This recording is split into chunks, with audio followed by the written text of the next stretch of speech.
მოგესალმებით, ვიწყებთ ახალ დამოუკიდებელ პოდკასტს. მე დავით ჯანჯალია ვარ, რკენას თანადამფუძნებელი და სპორტული ოპერაციების ხელმძღვანელი. ჩემთან ერთად კი იქნება ნოდა რანდღულაძე, ადამიანი, რომელსაც ძალიან დიდი გამოცდილება აქვს სპორტში და არა მარტო. ძალიან საინტერესო იქნება, ვფიქრობ, ჩვენი საუბარი სხვადასხვა გამოცდილებებით, სხვადასხვა პერსპექტივით შევხედოთ, თუმცა საერთო სალაპარაკო თემა იქნება სპორტი. და სპორტი არა როგორც შედეგი, არამედ სპორტი როგორც გზა, ჩამოყალიბება ადამიანის, საზოგადოების და ჩვენ ვფიქრობთ, რომ ძლიერი საზოგადოება კი საწინდარია ძლიერი სახელმწიფოსი. ამ ყველაფერს ჩვენ სპორტის პერსპექტივიდან შევხედავთ და ვცდილობთ შევეცდებით დავინახოთ ეს ყველაფერი. დიდი მადლობა წარგენისთვის. ჩემთვის ეს ხა უჩვეულო ის არის, ვთქვათ, გარემო, მაგრამ მოხარული ვარ, რომ რაღაც ჩვენი გამოცდილება და ეს ახალი წამოწყება რაც არის რკენა და საერთოდ სპორტის პოპულარიზაცია საქართველოში, მიხარია, რომ შემიძლია რაღაცა ორი პატარა კენჭი დავდო ამ საქმეში და ეს დაგროვებული გამოცდილება გავაზიაროთ და რაც შეიძლება მეტი სიხარული მომოტანოთ, როგორც გულშემატკივარს, ასევე ჩავერთოთ ბევრ სოციალურ პროექტში და შევახოთ იმ ადამიანებს, ვისაც თქვა ჩვენამდე ვერ მოდის, საშუალება არ აქვს და ასე შემდეგ ჩვენ მინდა რომ ყველას მივწვდეთ და ჩვენი ხმა გავაგონოთ, ასე რომ ეს პოდკასტი იქნება ერთ-ერთი კაი პლატფორმა ამისათვის და ბევრ საინტერესო თემაზე ვისაუბრებთ ახლო მომავალში. კი ბატონო, ხო, აი ეგ არის ყველაზე მნიშვნელოვანი, რომ იქნება არის ეს პლატფორმა, საიდან შეგვიძლია შევეხოთ ძალიან ბევრ თემას. ასეთი პლატფორმებით შენ პირადად გისარგებლია, შენი წარსულიდან გამომდინარე და ძალიან ბევრი კარგი საქმისთვის გაქვს საფუძველი ჩაყრილი, რომელიც დღემდე მუშაობს, რომელზეც შენ თვითონ დღემდე მუშაობ და ჩვენი პოდკასტის მიმდინარეობისას, რა თქმა უნდა, ამ თემებსაც შევეხებით, შენ პირად გამოცდილებასაც მოგვიყვები და ვფიქრობ, კიდევ ძალიან საინტერესო არის ის მომენტი, რომ მე და შენ სხვადასხვა თაობის წარმომადგენლები ვართ და ესეც კიდე რაღაცა უნიკალურ პერსპექტივებს მოგცემს, რომ შევხედოთ და შევეხოთ გარკვეულ თემებს. კი, ეს თაობის განსხვავება, ასე ვთქვათ, გამოახალგაზრდავა. დიდი ხანი ვიმუშავე რაგბის კავშირში და ეხლა წელს უკვე შარშად ნოემბრიდან ჩავერთე და მოხარული ვარ ძალიან, რომ რკენას გუნდში ვარ. ვეხმარები, ასე ვთქვათ, პატარ-პატარა რაღაცეები ღონისძიებების მოწყობაში და დავხვდა ძალიან ახალგაზრდა გუნდი, თითქმის ბევრი ჩემი შვილის ტოლები არიან, თუმცა ყველაზე მაგრა ის იმან გამახარა, რომ ერთ და იგივე ფასეულობა გვაქვს, ზუსტად ერთნაირად ვაზროვნებთ.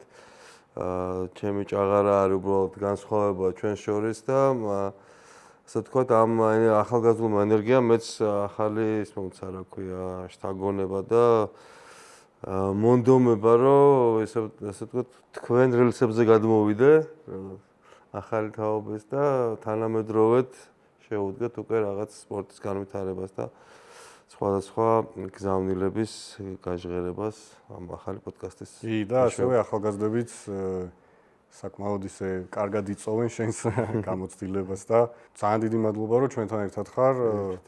მეც ახლა ძალიან ახალგაზრდაში გავიყავი, მაგრამ დღეს მოგხსენებათ არის ჩვენი პირველი ეპიზოდი და პირველი ეპიზოდი ვერ ავწდებით და ვერ გადავალთ სხვა თემებზე თუ არა ეს მოცემული თემა, რომელიც როგორც სპორტში, ასევე ცხოვრებაში ძალიან მნიშვნელოვანია და ძალიან მნიშვნელოვანია, რომ ამის მართვა ვისწავლოთ და ამას სწორი პერსპექტივით შევხედოთ მოცემულ თემას. ეს არის მარცხი და მარცხის შემდეგ დაბრუნება. აი თუნდაც რაგბიდან გამომდინარე, თუნდაც შენი ჯიუ-ჯიტსუს ბექგრაუნდი, ხო, ანუ როგორც გუნდურ სპორტში, ისე ინდივიდუალურ სპორტში გაქვს გამოცდილება, ხო, ანუ და შენ თვითონაც გამოგიცდია, გინახავს კიდევაც გუნდის ემოციები, შენი პირადი ემოციები. რა არის ისეთი საერთო, რაც უნდა გაითვალისწინოს ათლეტმა, თქვათ, ახალგაზრდობიდან, რომ აი ეს მარცხის შემდეგ დაბრუნების გზა როგორ შეიძლება იპოვო? ხო, მარცხი ალბათ გულისხმობთ რაღაც კონკრეტული პატარა ბრძოლის და ბრძოლის წაგებას, თქვათ, იგივე არ არის რომ მარცხია მთლიან ცხოვრებაში არ მარცხდებით, შეიძლება პატარ-პატარა ბრძოლები წავაგოთ, იგივე თქვათ რაგბის ჩემპიონატი რო აიღო თქვათ შიდა პირველობა, ფინალამდე სანამ მივა გუნდი, შეიძლება რამოდენიმე თამაში წააგოს, მაგრამ ბოლოს ფინალში მოიგოს და ჩემპიონი გახდეს. ამიტომ ეს პატარ-პატარა დაბრკოლებების გადალახვა ხდება კონკრეტული თამაშის და კონკრეტული დღის მიმართ მომზადების მხრივ და დანარჩენი არაფერი უნდა ვიცოდეთ, რომ ეს არის ნაწილი სპორტის. საერთო ყველა სპორტში ესეთი ნათქვამია, რომ ჩვენ არ ვაგებთ, ვსწავლობთ. კი. და ეს არის ზუსტად ის, რომ თავარი არის ამ მოარცხში ის, რომ ყველაფერი გააკეთო აბსოლუტურად, შენი თავი 100% ჩადო, მოემზადო მაქსიმალურად კარგად და თქვათ, აი, ჩემ თავს ვეუბნებოდი ხოლმე, როცა ვთამაშობდი, რომ ისე არ უნდა გამოვიდე, რომ ჩემ თავს ვთქარ, რომ იქ ერთი ნაბიჯი რო გადაგედგა, ბოჭვას გააკეთებდი და თამაშს არ წააგებდი. ეს ყველაფერი თუ გააკეთე ოპონენტმა მოგიგო, არ აუშავს. ესე იგი, შენ გაქვს ბევრი სამუშაო, რომ მას დაეწიო და შენ თავში მეტი ძალა ნახო, რომ უნარები გაუმჯობესო იმისათვის, რომ შემდეგი ბრძოლა მას მოუგო. ანუ ამ შემთხვევაში ხედავ მარცხმა შეიძლება დაგანახოს ზუსტად ის სივრცეები, სადაც გჭირდებოდეს გაუმჯობესება და ამ მარცხის გარეშე უბრალოდ ვერ წაგების, მოდი ესე დავარქვათ. მარცხი უფრო ისეთ სიტყვა. ამ წაგების შემდეგ ეს სივრცეები დაინახო და შემდეგ იმუშაო უკვე ამაზე. აი როგორც რაუნდის წაგება, ისე უნდა აღვიქვათ. შეიძლება 5-3 რაუნდი წააგო და ბრძოლა წააგო, მაგრამ შემდეგი ბრძოლები ისევ არის და კიდე ბევრი რაუნდები არის და ეგ არის, ხო, ისე ცხოვრებაშიც აი ყოფილა რა მომენტები, როცა ბრძოლის წინაც ბრძოლა შეიძლება იყოს რაღაც პრეზენტაციის ჩაბარება, საჯარო გამოსვლა, შეიძლება იყოს პირდაპირ მნიშვნელობის ბრძოლა. ორივე შემთხვევაში ყოფილა ისეთი მომენტები. ჩემ ცხოვრებაში პირადად რომ აი ცოტა მეტი დრო დამეთმო, ცოტა მეტი მევარჯიშა, იყო ეგეთი მომენტები. იყო მომენტები, როცა პირიქით, აი იმდენად მშვიდი ვიყავი და ეს სიმშვიდე იყო ზუსტად ის მაგალითები რა, აი მაგალითად ილია თოფურია რასაც იძახდა თუნდაც რა და ეხლა ძალიან აქტუალურია ილია თოფურიას თემა და 2022 წლის ინტერვიუა თუ სწორად მახსოვს, როცა იძახის რომ წაგება ჩემთვის წნეხი არ არის, იმიტომ რომ მე ვიცი რომ 100%-ით ვიხარჯები ამაში, მე ვიცი რომ ყველაფერი ჩადებული მაქვს და შესაბამისად საკუთარ თავთან მართალი ვარ. ხო და ეს არის ალბათ ყველაზე მნიშვნელოვანი, რაც უნდა ვასწავლოთ ათლეტებს და მომავალ თაობას, რომ ეს არის საკუთარ თავთან მუშაობა, ეს არის დისციპლინა და ეს არ არის უბრალოდ რაღაცა ლამაზად შემკული სიტყვები, ეს არის რაღაცა ყოველდღიურად რაღაცის კეთება. თუნდაც რასაც ვერ იტან იმის კეთება, ოღონდ ისე თითქოს რომ გიყვარს რა, მაიკ ტაისონმა როგორც თქვა რა. აი ხა ილია თოფურია რო ახსენეთ, მე მინდა ვთქვა, რომ ქეცვიხრი მის მიმართ, ყველა მებრძოლის მიმართ, საერთოდ ვინც თავის თავს ამ ასე ვთქვათ, თავის ხელს ატარებენ სერიოზული ტრავმის ზღვარზე და ყველა უბრალოდ ტრავმირებულები არიან და ძალიან ბევრი დიდი მსხვერპლი გააქვთ იმისათვის, რომ ჩვენ ამ სიხარული გვაჩქონდა.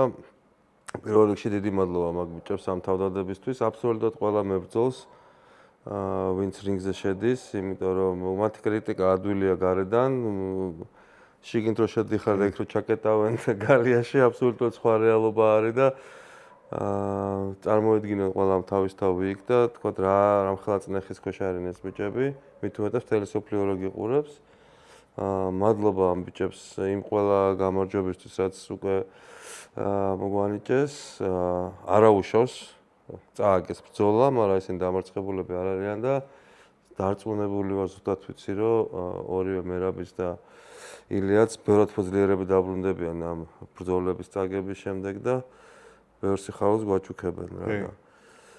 კი, ასე აი აბსოლუტურად გიერთდები ამაში, მეც ქეცვიხრი და პირიქით დიდი მადლობა ბიჭებს ძალიან დიდი შრომა, ძალიან დიდი თავდადება და საკმაოდ რთული ცხოვრებადებს კადრს მიღმა.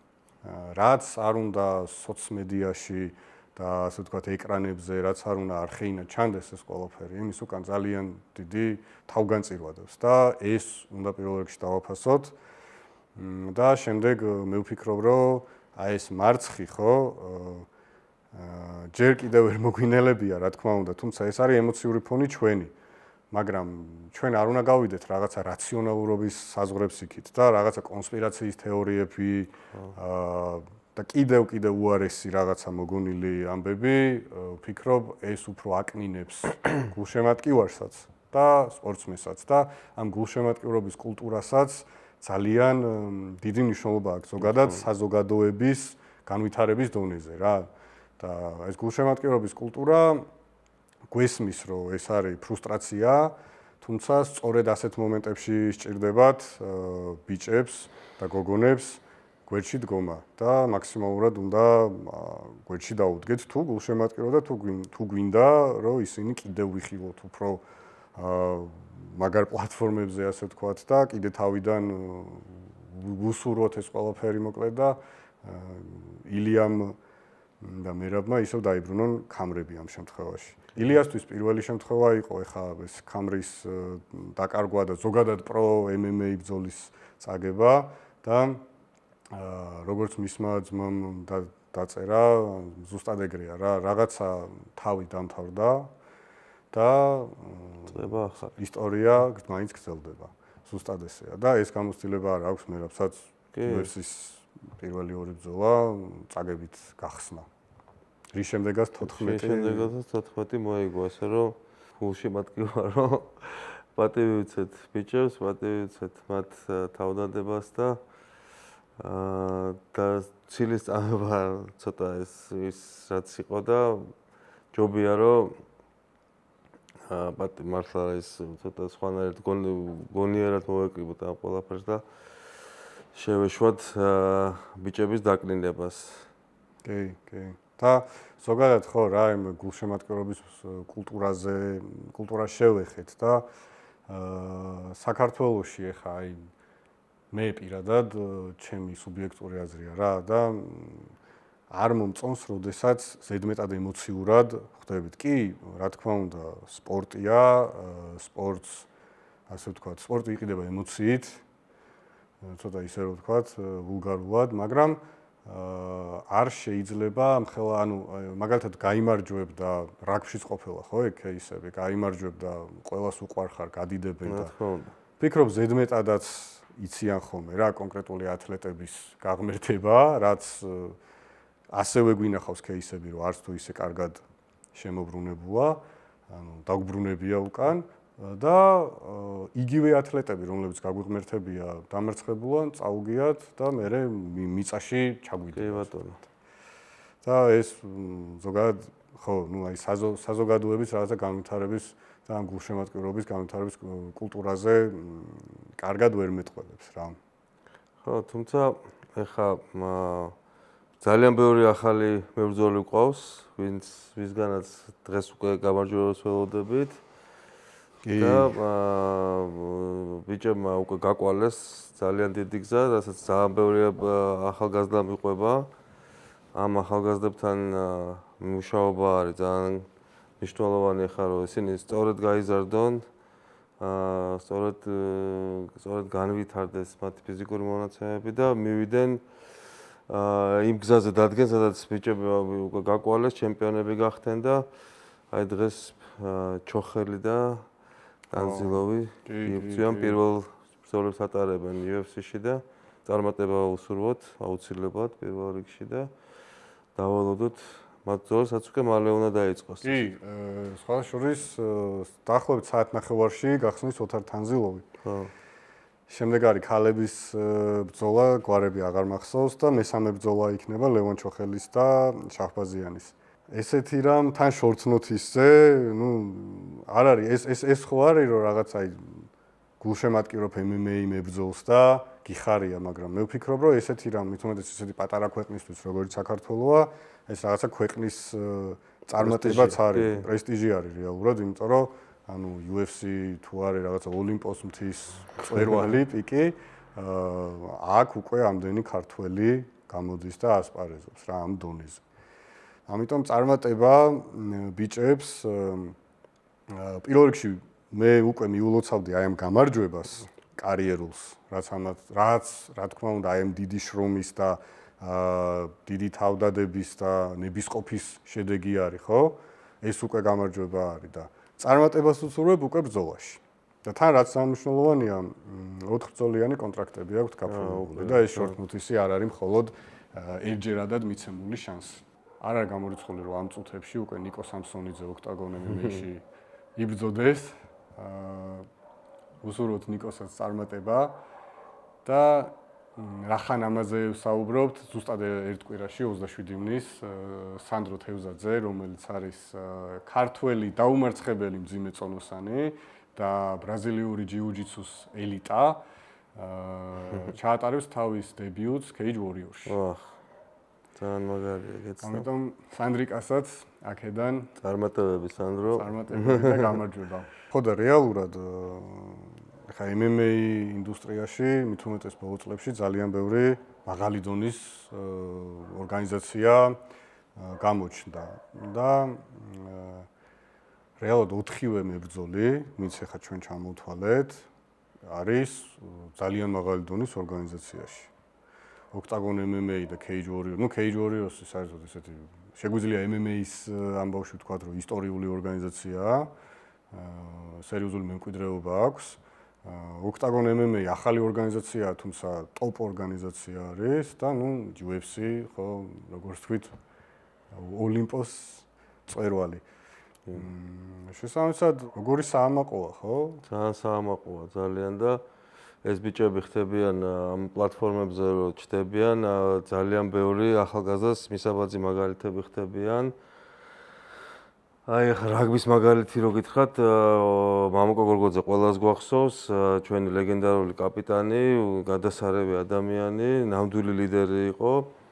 ყველას ის მისი, ესე ვთქვათ, საუკეთესო წლები როცა იყო, ყველაზე დიდი შემოდინება იყო რაგბში. მას ყველას უნდა და მამუკა. ბავშვთა ჩართულობის, კი. მე ხა ამ ბოლო წლები დინამიკა ესეთია, რომ ძალიან ბევრი წამოვიდა MMA-ში.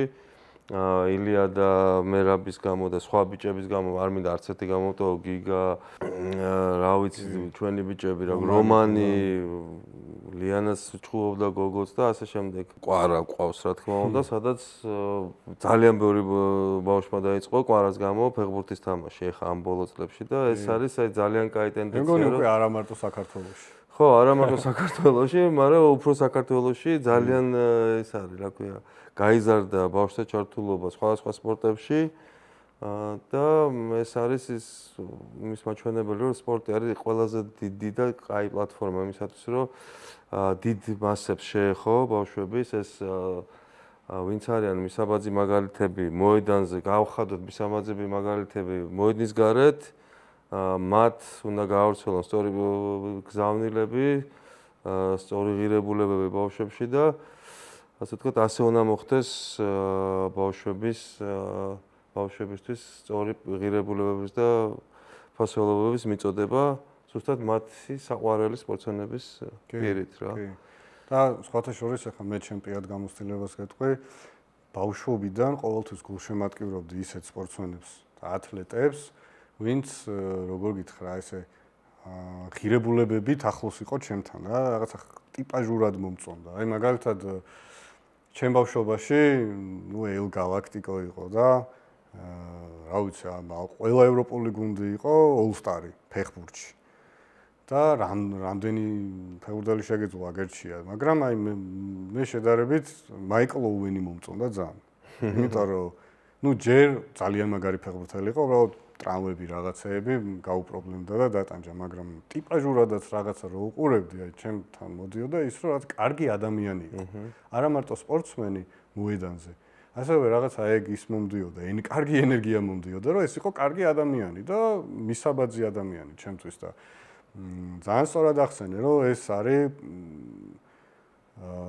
თუ სწორად გამოვიყენეთ სპორტში, აი ეს როლ მოდელს, რასაც ეძახიან როლური მოდელები, მისაბაძი ადამიანები, ძალიან კარგი, ასე ვთქვათ, იარაღია, რომ კარგი საზოგადოება აუგზავნოთ რა და ბავშვებს რაღაცა სწორი ღირებულებები სულ პატარაობიდან თამაშით გაუშვდეთ ისე განსაკუთრებით ფიქრობ, რომ მოწყვლად ჯგუფებთან არის მნიშვნელოვანი მუშაობა, მათთან მისვლა, გაზიარება ფასეულობების.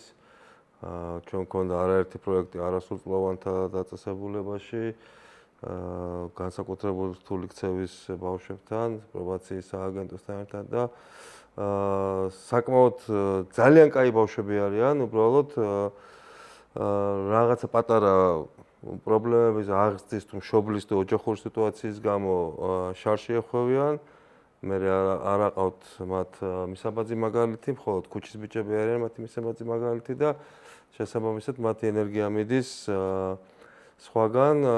ჩვენ ვიმუშავებთ ამ ბავშვებთან, მივიყვანეთ რაგბიზე, მივიყვანეთ MMA-ზე და ზუსტად ესეთ ჯგუფებში იბადებიან ნამდვილი ჩემპიონები, რადგან მათ თავისი აგრესიის და უარყოფით ენერგიის გამოხატვა შეუძლიათ სპორტის მეშვეობით, რომელიც ასევე არის ჩემთვის ხელოვნება.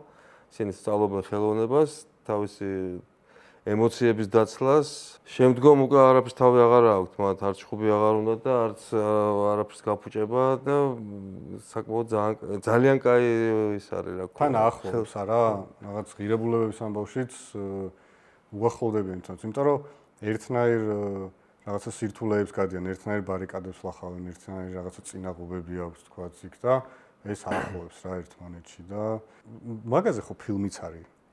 კი, ფილმი რაგბის. კი, მე და ლექსო გუგავა, ჩემი მეგობარი, ჩვენ დავდიოდით ამ არასრულწლოვანთა დაწესებულებაში. უარყოფითი რიცხვები გადაიღეს კინო ამ მახსოვს ამ ისტორიაზე და რა თქმა უნდა, იქ ბევრი სახელები შეცვლილია, ისტორიები შეცვლილია, თუმცა სიმართლეზე არის დაყრდნობილი ეგ ფილმი და რავი, ძალიან კარგია, რომ ეს მხატვრული ფილმი გადაიღეს და შეგვეძლო, თქვათ, ამ ჩვენი სათქმელის თქმა მხატვრული სახით, რომ ეს ბავშვები არ არიან უარყოფითი რიცხვები, მათ უბრალოდ პატარა პრობლემები შეექმნათ, პატრონი არ ყავდათ. ასე ვთქვათ, ზედა ეშელონებში ახლობლები არ ყავდათ, რომ გამოეძვრინათ ბავშვების პრობლემებიდან და ჩვენ რო შევედით 160 ბავშვი იყო შიგნით, ზოგიერთი 1-2 ბავშვი იყო, უბრალოდ ქვა ისროლა და სარკე ჩაუტეხა რაღაცა მანქანას, რომელიც მე ვერ გადაიხადა, იმან უჩილა და ამის გამოიჯდა ბავშვი არასრულწლოვან დაწესებულებაში და ბევრი ეგეთი შემთხვევა იყო. ეხლა აღარ არიან ეგრე, ეხლა მხოლოდ ძალიან რთულ თქვათ დანაშაულზე ზიან, თუმცა იყო ეგ პერიოდი, რომ ბავშვები ძალიან ტყუილა იჯდნენ და რაღაცა თავობა ბავშვების სუტყუილა გამოიარეს ეს პროცესი და დაწესებულება. ასე რომ და მათთან ჩვენ ასევე გქონდა შემდგომ შეხება, რაც დატოვეთ დაწესებულება და ყოველთვის ექნებოდათ პრობლემა. სხვა მუშაობის დაწყების, თქვათ, იმიტომ რომ ეგეთი წარსული აქვს რაღაც და ანუ ჩვენ საზოგადოება არ ვაძლევთ მათ მეორე შანსს. ინტეგრაციის მეორე შანსს არ ვაძლევთ და ამათ მათ ეს შანსი მიეცათ რაგბის მეშვეობით, ჩვენ ისინი რომ გამოვიდნენ დავაბრუნეთ გუნდებში, ერთმა პირველი ლიგაც კი ითამაშა, რამოდენიმე დარჩა და ამიტომ ეს სპორტი არის ძალიან კაი საშუალება ინტეგრაციის ცხოვრებაში მეორე შანსის პოვნის და თუ მოინდომებ და ყველაფერს გააკეთებ, როგორც თქვით, აბსოლუტურად ყველაფერს გააკეთებ იმისათვის, რომ მაქსიმუმი და შენი პოტენციალი 100% გამოიყენო, კარიერად გახდი ამ შენ სპორტს და საკმაოდ შეძლებული ადამიანი შეიძლება იყო, უამრავი მაგალითია მაგის. კი, კრივშიც, ნებისმიერ სპორტში. მაგ თემასთან დაკავშირებით რაც მახსენდება, არის რომ რაღაც დოკუმენტური ფილმი იყო არგენტინაში, ციხეში რომ მოახდინეს სპორტის ინტეგრირება, კონკრეტულად რაგბის. და მახსოვს ერთ-ერთი მსჯავრდებული, რომ საუბრობდა, რომ ანუ უკვე ანუ იმას ველოდებიო, რომ რაღაცა საზოგადოებრივად განკიცხული ვარ, რაღაცა ცოტა დაკომპლექსებული, ვარ რაღაცაო და უცებ მოედანზე გავდივარ და გულშემატკივრები მყავს ადამიანები, რომელსაც საერთოდ არ ვიცნობ. და ანუ ხაზგასმა იყო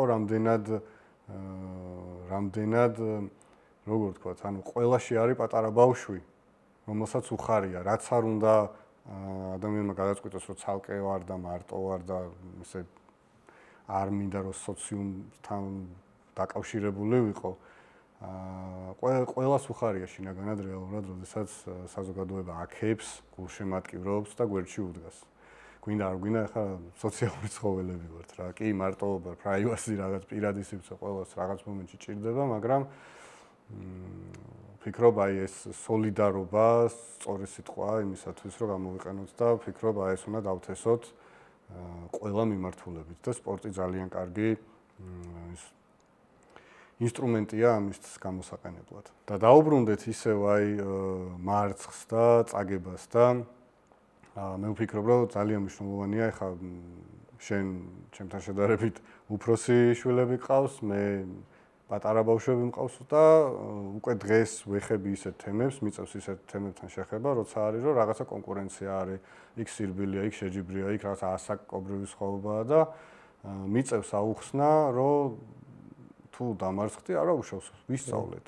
რაღაცა ვისწავლეთ, რა გავაკეთოთ, აბა როგორ გამოვასწოროთ. და თქვა ისიც არ მინდა ვასწავლო ხა წაგება და მოგება მეგობრები არიან და რაღაცა, იმიტომ რომ მგონია რომ ეგ ცოტა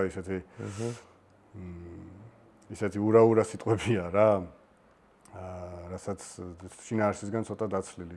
წაგებაა, გამარჯვებაა რა. თუმცა ორივეს თავისი წონა აქვს, ორივეს თავისი რაღაცა მოაქვს.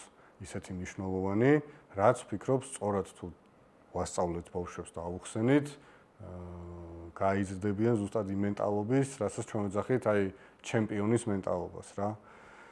ხო და აი შენ მაგალითად ბავშვების პროექტში რა, რაც ქონია აი რა არის ისეთი სამოტივაციო, ან თუნდაც აი ჯიუჯიტსუზე რომ დადიან შენთან ბავშვები და რო წყინს, რომ რაღაცა ვერ მოერივნენ, ან ვერ დაასწრესან რაღაცა. რა არის ესეთი გამხნელება, რომ აი რასაც შენ ურჩევდი, რომ თუნდაც მშობლებმა თავის შვილებს უთხრან და პირველ რიგში მე რასაც ვეუბნები ყველა მშობელს, მე ხა მყავს პატარა ბავშვები, 2-დან 10 წლამდე ვავარჯიშებ, რომ უნდა გაერთონ. მაგას აქში უნდა გაერთოს ბავშვი და აუცილებლად ეს გართობის ელემენტი უნდა იყოს. არ შეიძლება მოთქვათ ძალიან ბევრი სწავლება, იმიტომ რომ კონცენტრაციის უნარი მხოლოდ რაღაცა დროის განმავლობაში აქვს 5-10 წუთი და მე თუ არ გაართე აზრი არ აქვს და უბრალოდ აი ამ გართობაში თამაშით სწავლება პატარ-პატარა ელემენტების. უფროსებსაც ჩემი შვილი როცა რაგბის თამაშობდა და გინდაც ჯიუჯიტსუზე ვარჯიშობდა ჩემთან ერთად და ტურნირებზე გამოდიოდა, მაგასაც ვეუბნები, ისიამოვნე იმ პროცესით. თამაშით ისიამოვნე, მოიგო, შეეცადე რომ მოიგო, თუმცა თუ წააგე არაუშავს, იმიტომ რომ ეს არის არც ოლიმპიადა არ იყო, არც სოფლიო ჩემპიონატი, არაფერი, რომ მაინდა-მაინც შედეგზე უნდა ორიენტირებული ყოფილიყავით. არა, გართობა, მარტო ხალისი და იმ სპორტის სიყვარული, სადაც ასპარეზობ. მხოლოდ ეგ არიან მშობლები, რომლებიც ძალიან ბევრ წნეხში აქცევენ, ძალიან დიდ წნეხში აქცევენ თავის შვილებს, აუცილებლად უნდა მოიგო, აი ისა რაღაცა. არა, ბავშვი უნდა გაერთოს, ბავშვი უნდა ისიამოვნოს, უნდა უყვარდეს ის საქმე და როცა ეყვარება და მეცი ვარჯიშებს და მე უნარს შეიძენს, მე აუცილებლად გაიმარჯვებს. კი, და რაც უფრო აი დაჭიმული არ იქნება, უფრო მეტ უნარებსაც შეიძენს, ხო? ამ თამაშით და სიამოვნებ. როცა სიამოვნებს და თამაშობ, იგებ, უფრო მეტ უნარს ხვეწ, ასე ვთქვა და სწავლობ. კი, რაგბიშიც იგივე იყო, რომ ვიყავი ლაღი, ლაღად უნდა ითამაშო, არ შეიძლება შებოჭილი თამაშო და გახსდა ეს კრეატივი და რაღაც იქ აი ზელანდიის ნაკრები რატო არის ძლიერი, რომ 50-50-ზე პასებს ისრვიან, ან დაიჭერს, ან არ დაიჭერს. და სხვა გუნდებში უგზალავენ მაგას, რომ 50-50-ზე არის როლი, ითამაშე მითი რა ქვია, სიფრთხილით უფრო და ბურთს გაუვრთხილე და ისინი უფრო კრეატიული 10-დან 3 შეიძლება დაუვარდე და 7 გამოვდეთ, იმიტომ რომ იციან მოთამაშეებმა, რომ ლაღად თამაშობენ. შენი პარტნიორი ლაღად თამაშობს და იქიდან საერთოდ რაღაც წარმოუდგენელი პოზიციიდან შეიძლება პასი ამოაგდოს. ფიჯელები ზუსტად ეგრე თამაშობენ. ფიჯელები 7 კაცს არ ვნახოთ, აი სასწაული თამაშია. მე მაგათ თამაშობ. დისციპლინას უწუნებენ ხოლმე. ორგანიზებულ ქაოსს ვეძახი მე იმას ფიჯის თამაშს. მაგათ თამაში არის ქაოსი, მაგრამ ამ ქაოსში პოულობენ თავის თამაშს რა და არიან ძალიან ლაღები და იმიტომ რომ ბავშვობიდან ეგრე იზრდებიან. დარდი არ აქვთ, დარბიან ფეხში შველები თამაშობენ მართლა ფიჯიზე, ზღვაზე რო გახვიდეთ სანაპიროზე, სულ მთელი ფიჯი თამაშობს ზოგი ქოქოსით, ზოგი რაგბის ბურთით. ესე რომ აი სილაღე არ უნდა დაუკარგო არც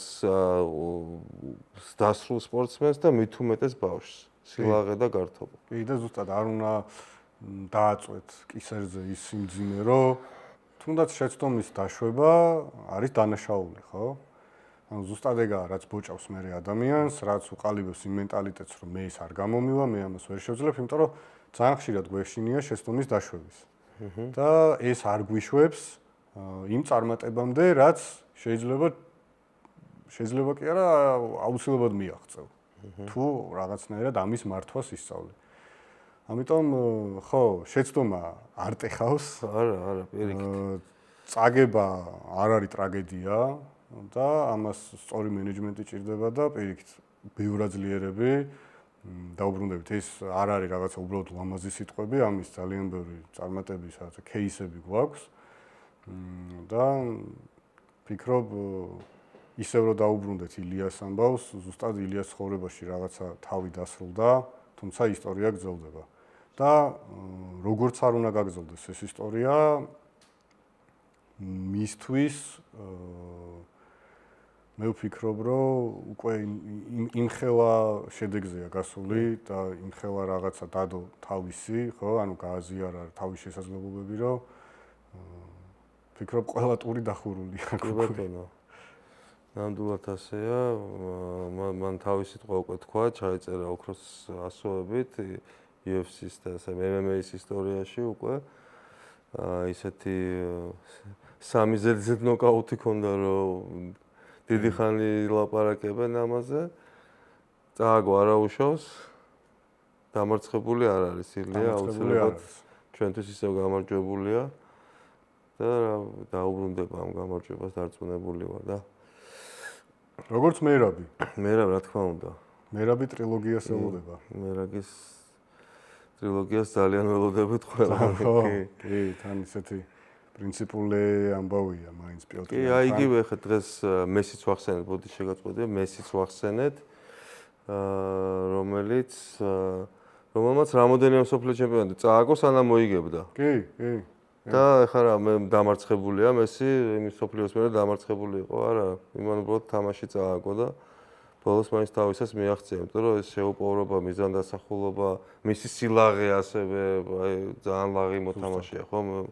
მესი რასაც უნდა იმას აკეთებს და იგივე კვარა, მეც აი კვარა არის ნამდვილად ჩემთვის ყველაზე ლაღი მოთამაშე და ეს აი ეგეთი თავისუფალი და შეუბოჭავი ახალგაზრდობა უნდა გავზარდოთ მათი მაგალითით რა. კი. ისე მუნდიალს რო შევეხოთ, აი მაიკლ ოუენი ვახსენე და ბავშვობიდან, ინგლისის გულშემატკივარი ვიყავი.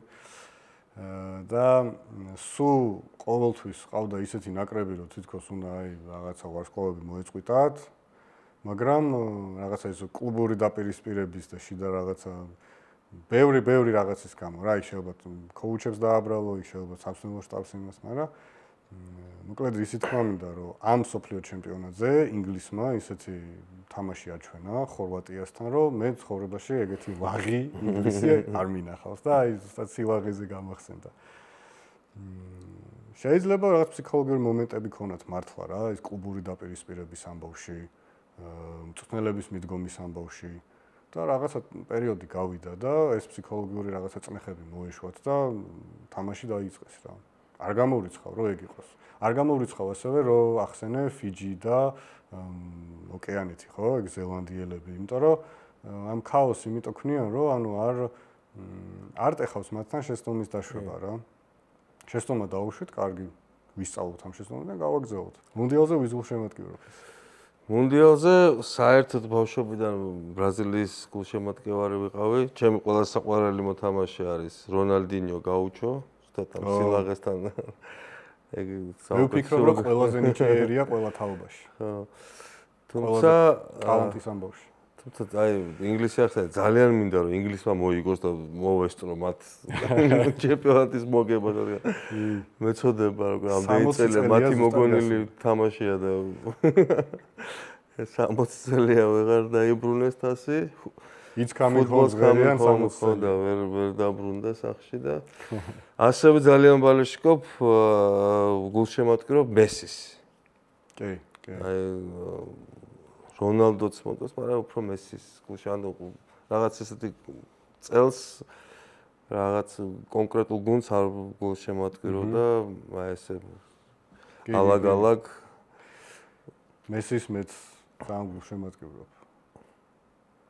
და თან ყველაფერი მოიგო, ხო, რეალურად. რაც იყო მნიშვნელოვანი ტურნირი, ყველაფერი მოიგო, კოპათი დაწყებული, მსოფლიოც დამთავრებული. და კლუბზე ხო საერთოდ აღარ მაქვს საუბარი. რაც შეეხება მესის, ის ადრეული ასაკიდან იყო ბარსაში, პრობლემა ჰქონდა ჯანმრთელობის, ფიზიკური პრობლემა ჰქონდა, სადაც გუნდი ძალიან გვერდში დაუდგა, ძალიან დიდი აი რამხელა მნიშვნელობა აქვს.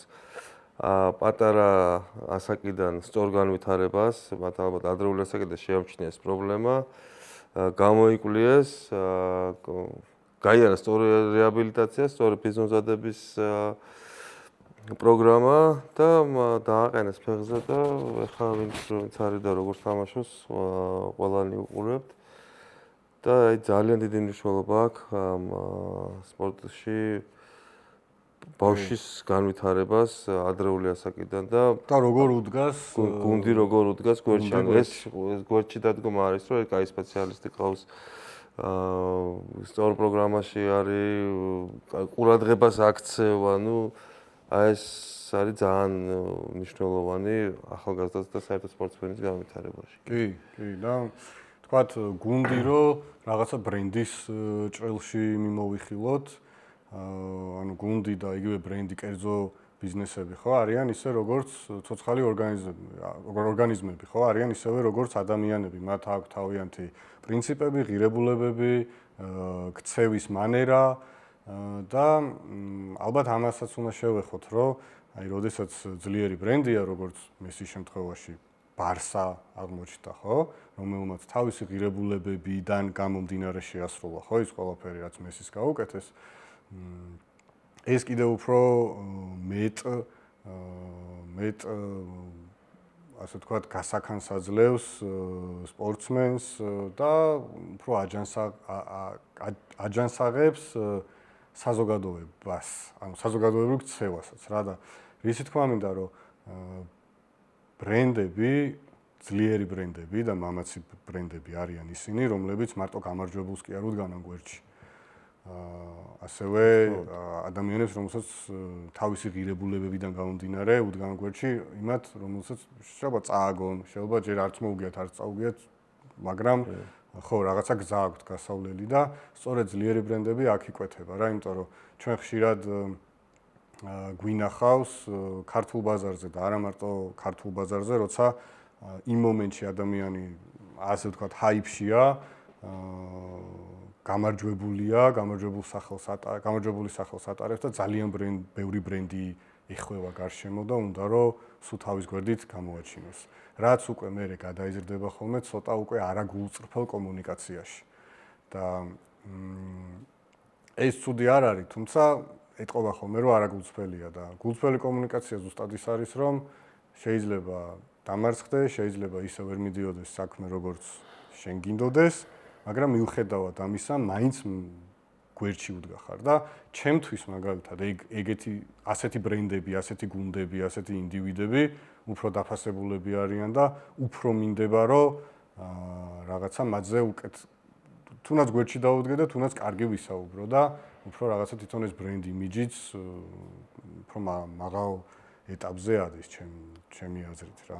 რა თქმა უნდა, ეს იმიჯი არის ძალიან მნიშვნელოვანი, რომ შენ ყველასთან ასწორად უყურებ, შენი ყველა თანამშრომელი არის თანასწორი, შეიძლება ერთი ვარსკვლავი იყოს და მეორე არ იყოს ვარსკვლავი, მაგრამ მათ ორივეს თანაბარ პირობას უქმნი, თანაბარ მომსახურებას უწევ, როგორც სამედიცინოს, ასე ფიზიოთერაპიის, ასე გუნდური ტაქტიკის ასე შემდეგ და არ გამოარჩევ მათ. რა თქმა უნდა, შეიძლება თამაშის სტილით გამოარჩევ, მაგრამ ტრავმის შემთხვევაში, პრობლემის შემთხვევაში და რაღაც გაჭირვების შემთხვევაში აუცილებლად ერთნაირი პასუხისმგებლობით ეპყრობი მათ და ეს ყველა ბრენდს ეს აძლიერებს აბსოლუტურად, როცა შიგნიდან ყავს ძლიერი გუნდი, შიგნით გაქვს თანასწორობა, არავინ არ გრძნობს თავს დაჩაგრულად, რომ ის უფრო უყვარს ჩემზე რაღაც ნაკლები, არის სწორი კომუნიკაცია და ეს ამ გუნდურობას ძალიან დიდი მნიშვნელობა. იგივე არის ინდივიდუალურ სპორტში, ხა ფეხბურთი ვახსენე, ფეხბურთზე საუბრობთ და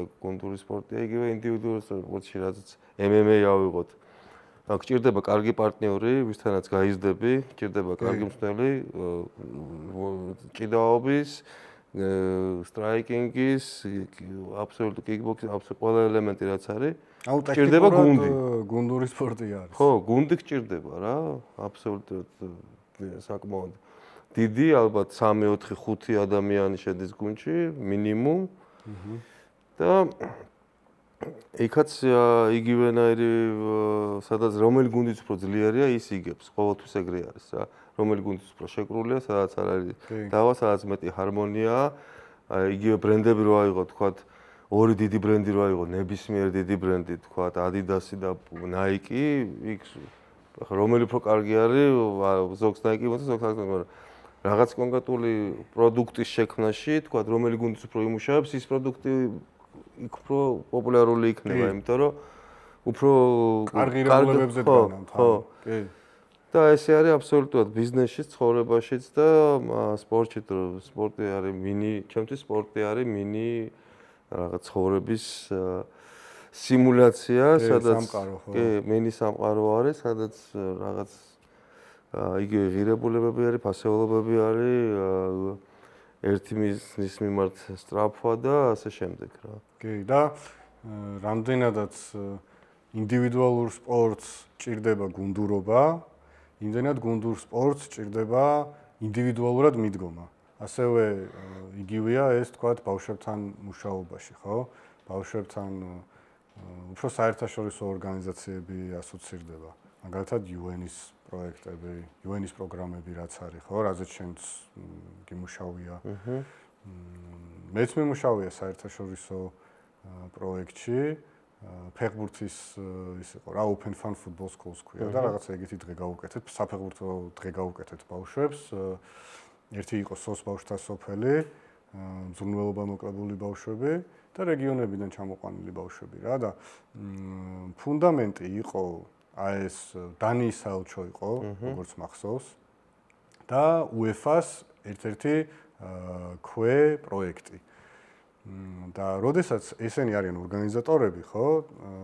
ისინი თავის, ასე ვთქვათ, გავრცელებას ახდენენ ამ ღირებულებების და ამ ზრუნვის უკვე კერძო ბიზნესებზეც. და მანდ უკვე კერძო ბიზნესიც მოდის უკვე რა, გიერთდება რა, იმიტომ რომ მახსოვს მაშინ იყვნენ კერძო ბიზნესები, იყო McDonald's-ი, იყო რაღაცა ნაყინის კომპანიები, ისინი, რომლებიც ამ ბავშვებს გვერდში დაუდგნენ და არა ერთჯერადად, თქვა ჩვენ ერთი დღე ჩავატარეთ. მაგრამ ისინი დაინტერესდნენ და მე კიდე მიყვნენ რაღაცას პროექტულად და აი ამ ჩარჩოში რამდენად მნიშვნელოვანია საერთაშორისო ორგანიზაციების ჩართულობა და საერთაშორისო აქტორების გამოცდილების, ასე ვთქვათ, გაზიარება ჩვენს რეგიონში. ძალიან მნიშვნელოვანია მათი ჩართულობა, რადგან მათი შედგენილია მინიმალური სტანდარტები, თქვათ, იგივე ბავშვთან კონტაქტის ურთიერთობის, როგორ უნდა დაიცვა ეთიკა და რაღაც არ გადააჭარბვა ზღვარს და წითელი ხაზები, თქვათ, არ გადაკვეთო ბავშვთან ურთიერთობაში. მათ ჩვენ მაგალითად თანამშრომლობდით EUMM-თან, European Union Monitoring Mission, რომელიც მუშაობდა ბუფერო ზონას აკონტროლებდა ქართულ ანუ ოკუპირებულ ტერიტორიებს საზღვრისპირა სოფლებში. ჩვენ დავდიოდით მანდ ბანკის ხეობაშიც გვივლია, შიდა ქართლშიც ყოფილვართ, სამეგრელოს სოფლებში, საზღვრისპირა სოფლებშიც ყოფილვართ. და ესენი გვეხმარებოდნენ ამ ტერიტორიებზე წვდომაზე. რო იქ შესულიყავით, მათი ესკორტით დავდიოდით, ასე ვთქვათ.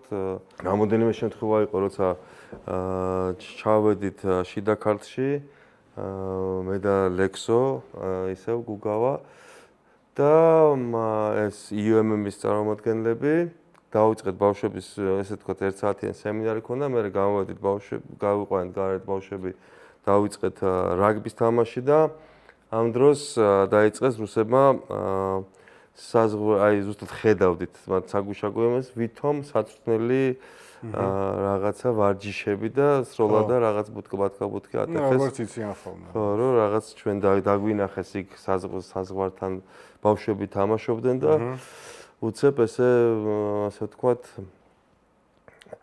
გამაფრთხილებელი ვარჯიშები დაიწყეს, რომ ნუ ართობთ მაგ ბავშვებსო, ეგენი ალბათ თუდად უნდა იყვნენ, რომ ეგეთი მესიჯი მივიღეთ.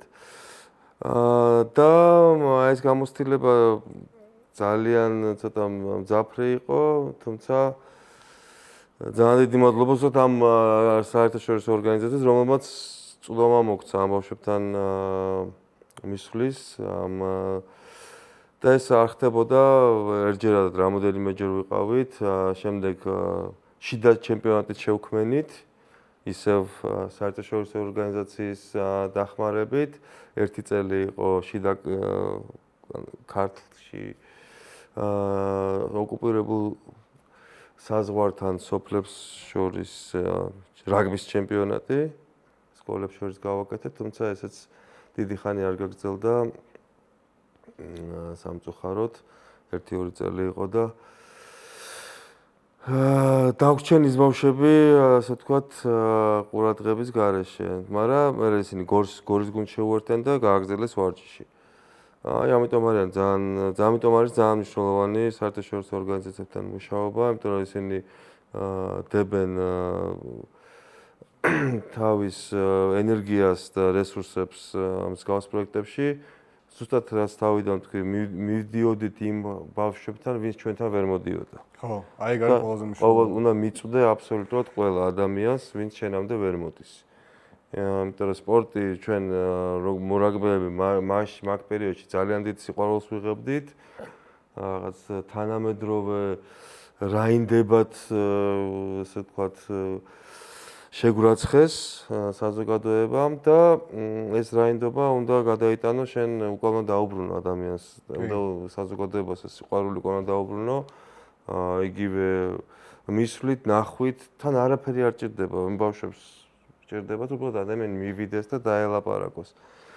მათი სიხარული ეგ არის და რაღაც ერთი ბურთი ჩაიტანოს, რომ რაგბი ითამაშო, აი ეგ იყოს ჩვენი ის. კი, და მათი თვალები აი ყველაფრად დღის საერთოდ. ხო, აბსოლუტურად ყველაფერი, არანაირი ფული და ფასი არ არის იმის სანაცვლოდ ამ ბავშვებს, რომ ღიმილს აჩუქებ და სიხარულს. ეგ არის ყველაზე მაგარი დაფასება ადამიანის, ასე ვთქვათ, ჩემი აზრით და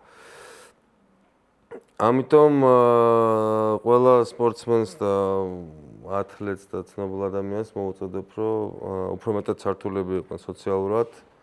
მიდით იმათთან, ვინც თქვენამდე ვერ მოდიან და აჩუქეთ პატარა მონდომებით, შეგიძლიათ ძალიან დიდი სიხარული და ბედნიერება მოუტანოთ ამ პატარებს და კი, და ამ პატარა მომენტს შეიძლება იყოს life changing experience რა, რაღაც აი ცხოვრების შემცვლელი გამოცდილება შეიძლება იყოს ის პატარა მომენტი, რომელიც შენთვის შეიძლება დიდი ამბავი არ იყოს, თუმცა იმ ბავშვისთვის ისეთი ნაპერწკალი იყოს, რომელიც მე რაღაცა ძალიან დიდ ცეცხლად იქცეს მომავალში და ისევ იმას უბრუნდებით, რომ სპორტი არის უნივერსალური სალაპარაკო ენა ყველა დონეზე და ყველგან. და ამის განხორციელებაში კი უკვე როგორც ფიზიკური პირები, ისე საერთაშორისო ორგანიზაციები და კერძო ბიზნესებიც თამაშობენ ძალიან დიდ როლს და კიდე მეტი აქტიურობით და მეტი ჩართულობით შეიძლება უკეთესი თუ სპორტსმენების და ათლეტების ჩამოყალიბება არა, მინიმუმ უკეთესი საზოგადოების ჩამოყალიბება და უკეთესი მოქალაქეების რაღაცნაირად დისტრიბუცია, ასე ვთქვათ, საზოგადოებაში. კი, ერთი მინდა დავამატო ამას, აი არ მინდა რომ გამომრჩეს გიგა ჭიკაძე, რომელიც ჩართული იყო ჩვენთან ერთად ამ პროექტში, გაეროს ხალხთა ორგანიზაციასთან ერთად, მე გიგა და ერთი პერიოდის გიგა სადამ წავიდოდა ამერიკაში, ჩვენ ერთად დავდიოდით სოფლებში, ვატარებდით ესე ლაპარაკს ბავშვებთან და მე ვაკეთებდით მასტერ-კლასს ვარჯიშს. გიგას ასწავლიდა ბავშვებს თავის გიგა კიქს, თავის ექს კიქ როგორ არის ზემოდან ნაჯახური დარტყმა. ჩვენს გვაკვირვებდა, იქ დაფრინავდა ხოლმე და ძალიან დიდი გავლენა ჰქონდა გიგას მაგ პროექტში. გიგა ძალიან კარგად არის ჩართული მსგავს ამბებში.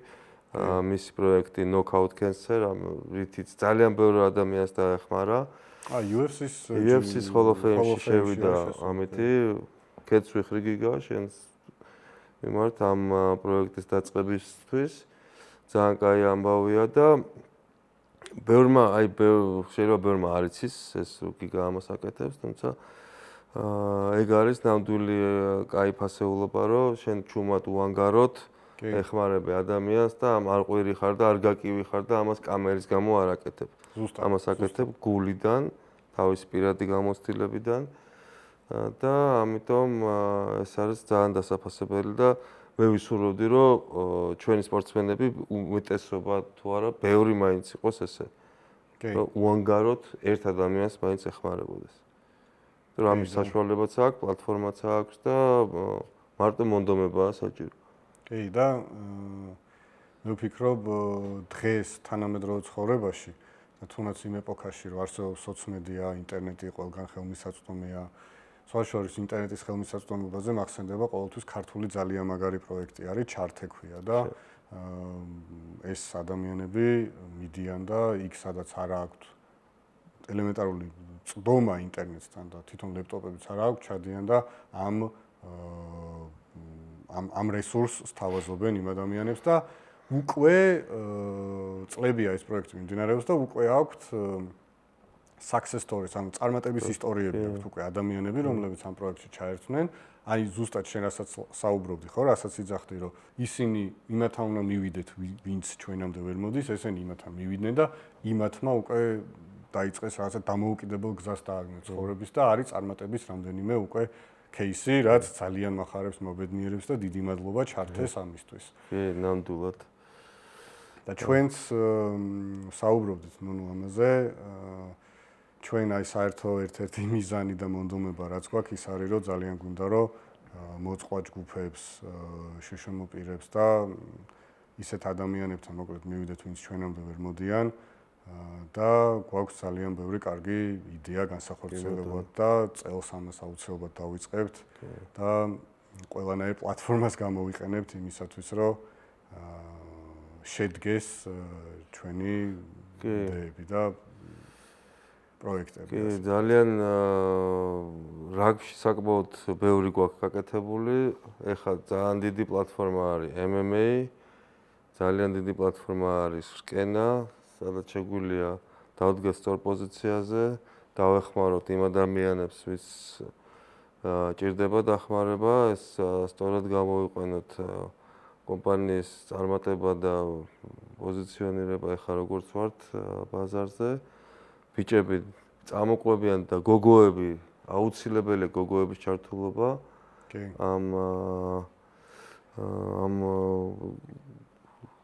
ამ პროექტში, ასე ვთქვათ, გზავნილების გაზიარებაში. სხვა შორის რკენას პირველი ღონისძიების პირველი ბრძოლა იყო გოგოების. რომელიც ახლა UFC-ში იჩხუბა, ხო, დღეს? Cage Warrior-ში იჩხუბა ესპანელმა ელსა სერესომ და პირველი რაუნდის ტექნიკური ნოკაუტით გაიმარჯვა, ძალიან დომინანტური და მაგარი ბრძოლა ჰქონდა. ძალიან კაი პრეცედენტია, რკენადან უცებ ახტა ტრამპლინი გახდა მისთვის. კი და ინამაც გიყვება UFC-ში. იმედია UFC-შიც იქნება. მაგარი გოგო არის. ხასიათიანი და ძალიან ტექნიკური. სწორედ ამიტომ დავიწყეთ ეს პროექტი, რომ რაღაცა ჩვენი ფიქრები, გამოცდილებები, ემოციები და რაღაცა მომავლის პერსპექტივები როგორც უყურებთ, ის გაუზიაროთ, ხო, ადამიანებს და იმედი მაქვს, რომ ამას ყველაფერს ძალიან სწორად და გრძელვადიან პერსპექტივაში ბევრ კარგ პროექტს კიდე შევძლებთ გავყვეთ მოცემული პლატფორმით და იდეებით. კი, ძალიან ის არის, სახალისო არის ესეთი პროექტები, მარტო ის არ არის, რომ იქ ჩადიხარ და ძალიან ბევრი კურიოზი ხდება, ძალიან ბევრი სასაცილო ისტორია, კაი ურთიერთობები გიყალიბდება ამ ადამიანებთან.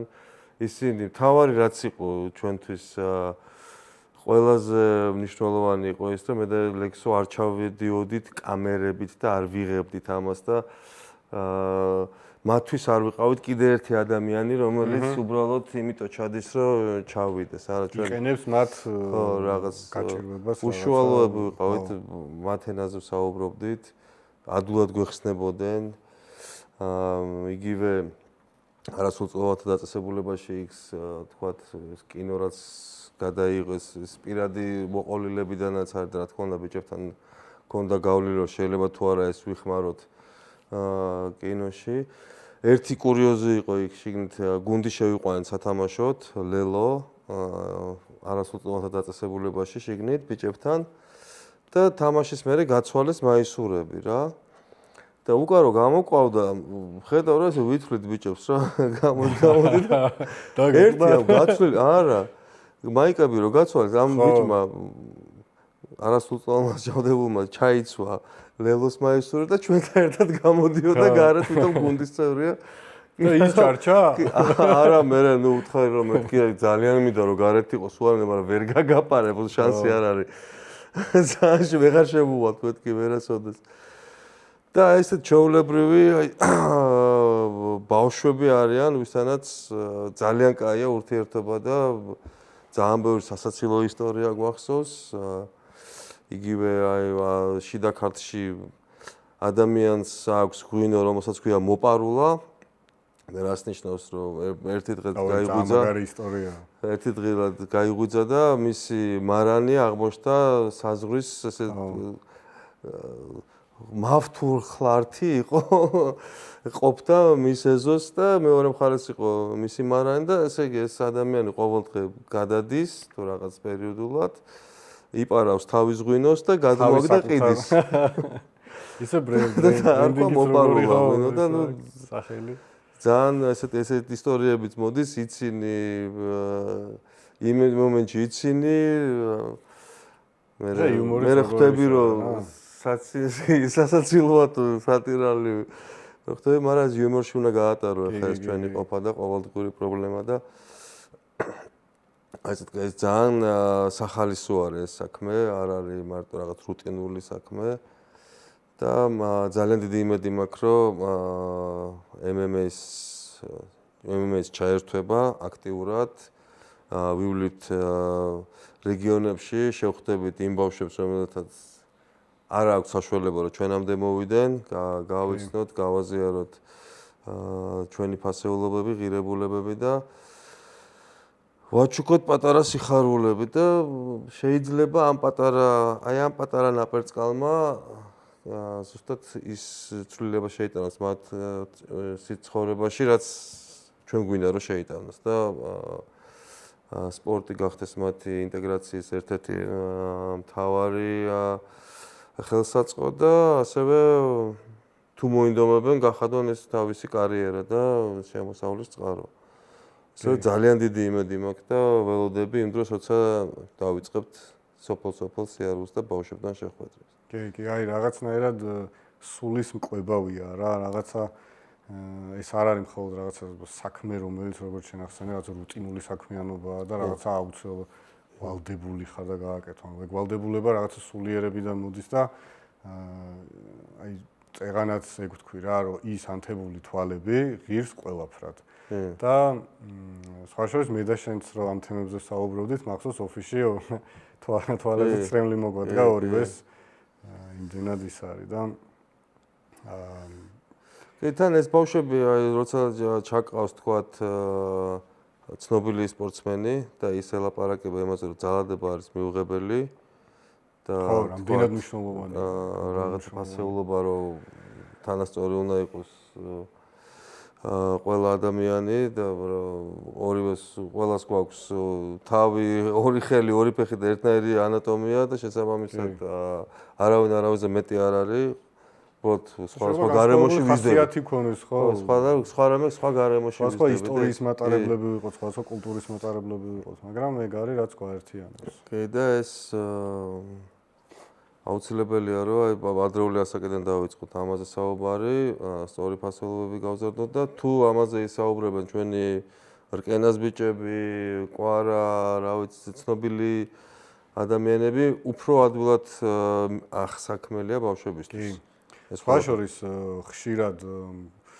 ხშირად ესეთი შთაბეჭდილებაც რჩება, რომ ბევრი სპორტსმენი ვერ აღიქვავს თუ რამხელა ძალის მატარებელია, რამხელა გავლენის მატარებელია განსაკუთრებით, როცა ბავშვებს ეხება საქმე. და ვფიქრობ, შეგვიძლია ერთი შეხვედრა ეგეთიც გავაკეთოთ, რომ უშუალოდ სპორტსმენებს აუხსნათ. შეიძლება ჩვენ არ გავაკეთოთ, მაგრამ თქვათ რაღაცა ესეთი იდეის დონეზე ვიღაცამ გააკეთოს და დაუშვდეს და აუხსნოს, იმიტომ რომ მართლა ძალიან დიდი ძალა აქვს ამ ადამიანებს. აი კიდე ერთი თემა რაც მახსენდება რა ამ პატარა ნაპერწკალზე ჩემ პირადი გამოცდილებიდან, მოკლედ ესეთი დღე გქონა გაკეთებული გმირებისთვის ესეთი ღონისძიება დავგეგმეთ და იყო რაღაცა სხვა რაღაცა იქ ვიღაცაებმა კაფე მოაწყეს, ვიღაცაები დარბოდნენ, ვიღაცაები რაღაცა ბავშვის თამაშები იყო და მე ასე ვთქვათ გავაკეთე მემებარა პირველ დამოუკიდებელი რესპუბლიკა. და იქ მოლბერტებზე მქონდა ეს რაღაცა მარო მაყაშვილი, ექვთიმე თაყაიშვილი, გიორგი მაზნიაშვილი და ესეთი ადამიანების ფოტოები და პრეზენტაციები და ბავშვებს უყვებოდი მოკლედ მათ ისტორიებს და იქ 21 წლის მათ შორის ოკუპაციაზეც მოგვიწია შეხება და ზუსტად მახსოვს მარო მაყაშვილზე როდესაც საუბრობდი მე და ბავშვებს ერთად რაღაცნაირად ცრემლი მოგვადგა იმდენად აი რაღაცა ეს ერთ ენაზე საუბრობდით და იმ ემოციაზე ცრემლი ხო არ არის მარტო რაღაცა მოწყენილობის და იმის მაჩვენებელი პირიქით რა რაღაცნაირად კი ძალიან ტრაგიკული ისტორია აქვს მარო მაყაშვილს მაგრამ ჩვენ იმ დღეს ვზეიმობდით გმირებს და ჩვენ ვიყავით რაღაცა ამაყები ვიყავით რა ამ ადამიანებზე საუბარში და ეს ემოცია იყო რომ რაღაცნაირად ეს ცრემლები მოგვადგა და ზუსტად მანდ ვიფიქრე რომ ის იმ ბავშვებს შეიძლება მე საერთოდ ბუნდოვნადაც არ ვახსოვდეთ მაგრამ რაღაცა ის პატარა ნაპერწკალი პატარა ის ემოცია პატარა რაღაცა სიამაყის გრძნობა ხო საკუთარი ისტორიისა და იმ ადამიანების რომლებმაც ეს ყველაფერი ჩაიდინეს და გააკეთეს კონდეს და როდის გაუგებდება კაცმა არ იცის ამიტომ ყოველთვის ყველაფერს აქვს აზრი და ყოველთვის გამოიღებს შედეგს მით უმეტეს დადებითი და პოზიტიური ემოცია და ეს რაღაცა ინვესტიცია დავარქვათ რომელსაც ვდებით ბავშვებში ნელ-ნელა ხო არ წავიდეს დახურვისკენ ამასობაში კი ბატონო პირველი ეპიზოდი იყო ვფიქრობ ერთი იმიტომ რომ რაღაცა ეს პერიოდიც დაემთხვა ეს თოფურიას ძიმე წაგება ჩვენთვის ქართველებისთვის ალბათ ესპანელებისთვისაც და მეორე ზოგადად მარცხი ისედაც ძალიან მნიშვნელოვანი თემაა რაზეც უნდა ვისაუბროთ და ეს არის რაც ხასიათს აყალიბებს ადამიანში და შეიძლება მარცხის გარეშე ანუ ვერ ჩაწვდე შენ ქვეცნობიერში იმ რაღაცა უჯრებში რაღაცები ჩაკეტილი ქონდეს ისეთი რომელიც მარტო მარცხის დროს იხსნება და შეგიძლია იქიდან რაღაცები ამოიღო და კიდე გაუმჯობესდე და კიდე შეისწავლო საკუთარი თავი. ძალიან ფილოსოფიაში ვარ გადავიზარდოთ, წავიდეთ ნელ-ნელა დახურვისკენ და რას ვფიქრობ, ნუ გამოვიდა მე ჩემთვისაც პირველი გამოცდილებაა და შეიძლება რაღაცა ხარვეზები და ხარვეზები ყოველთვის არის სულ ძალიან კარგად გააკეთე საქმე მაინც არის ადგილი იმისათვის რომ გამოასწორო რაღაცა ესე რომ პირველია ვფიქრობ რომ უფრო კარგად გაუძღვებით შემდეგ ეპიზოდებს რა თქმა უნდა სტუმრებიც გვეყოლება თემები შეიცვლება ძალიან საინტერესო სტუმრების სია გვაქვს დაგეგმილი თემებიც შეიცვლება, თუმცა სპორტის ირგვლივ ვიტრიალებ და სხვადასხვა სფეროებში როგორი გავლენა შეიძლება სპორტმა იქონიოს, ამაზე იქნება უმეტესად საუბარი, სავარაუდოდ. ველოდებით ჯერ პირველი ეპიზოდის უკუგებას თქვენგან და შემდეგ ნახოთ მეორეზე დავაანონსებთ როდის იქნება. მე მგონი ცუდი არ გამოვიდა საბოლოო ჯამში. რავი, მეც იმედი როგორი მაქვს. გამოცდილება იყო შენთვის? უჩვეულო, განსხვავებული. დიდად კამერებთან არ მქონია ბევრი ურთიერთობა, სიმართლე რო გითხრა და იმედი მაქვს, რომ რავი, ნორმალურად მოვახერხეთ პირველი ეპიზოდის თუ პილოტური ეპიზოდის ჩაწერა და საომავლოდ შევეცდებით რომ გამოვასწოროთ, უფრო საინტერესოები ვიყოთ და ბევრ სიახლეზე ვილაპარაკოთ, რაზეც ჯერ არ გვისაუბრია. კი ბატონო, და კიდევ ერთხელ წარმატებები ბიჭებს. ძალიან მალე ლევონის და ოთარის ბრძოლები იქნება. ნიკო სამსონიძის და შემდეგ სანდრო თევზაძის. წარმატებები ბიჭებო და აბა დროებით.